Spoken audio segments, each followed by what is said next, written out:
There is something very calming about continuing a story you have already started. After making the white paper armchair, this white sofa felt like the next natural step. A larger form, more space, more curves, and at the same time, the same quiet idea. Just like the armchair, this sofa is made entirely of paper. No fabric, no padding, no hidden materials. Only paper, carefully shaped to create a soft, welcoming silhouette. I wanted it to look comfortable and cozy, even though it is built from something so simple and fragile at first glance. Working on a sofa is very different from working on a chair. The scale is larger, the proportions matter more, and every small imbalance becomes visible immediately. The sofa needs to feel stable, grounded, and harmonious, while still keeping that light, airy feeling. One of the most challenging parts of this project was, again, the seating area and the backrest. On a sofa, these elements are longer and wider, which makes smooth curves even harder to achieve. The paper needs to bend evenly across a larger surface, without sharp folds, cracks, or tension lines. Paper teaches patience. You cannot force it. You need to work slowly, allowing the material to adjust. I shape the curves gradually, paying close attention to how the paper responds. Sometimes that means stopping, letting the paper rest, and continuing later. This kind of work requires presence and calm. For this project, I used simple and familiar tools. I worked with scissors instead of a knife, because scissors allow for smoother, more controlled cuts, especially when dealing with rounded shapes. For assembling the sofa, I used glue on a silicone base. This type of glue gives enough flexibility to adjust parts before they fully set, which is very important when working with larger paper forms. I also used a ruler for clean edges, a work surface to protect the table, and small clips or clothespins to hold elements in place while the glue dried.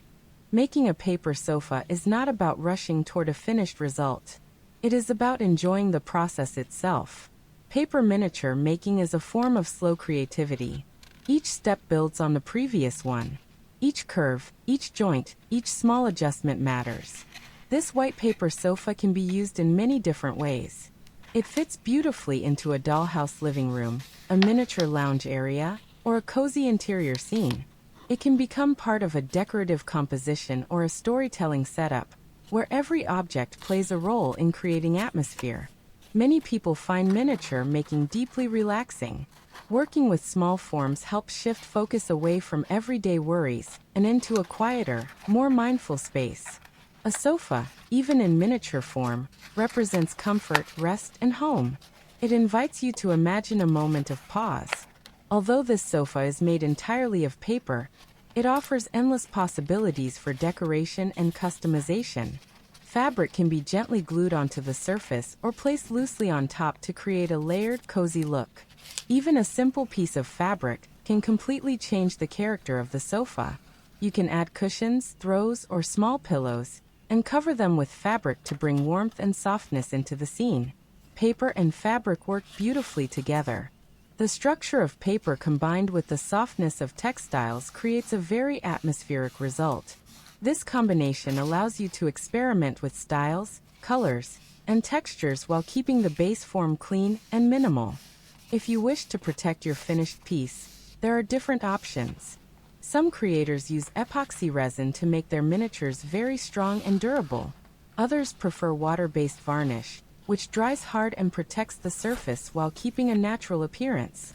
Each option gives a slightly different result, and part of the joy is discovering what works best for you. What I love most about projects like this is their openness. There is no single correct way to finish a paper sofa. You can leave it completely white and minimal, or turn it into something decorative and expressive.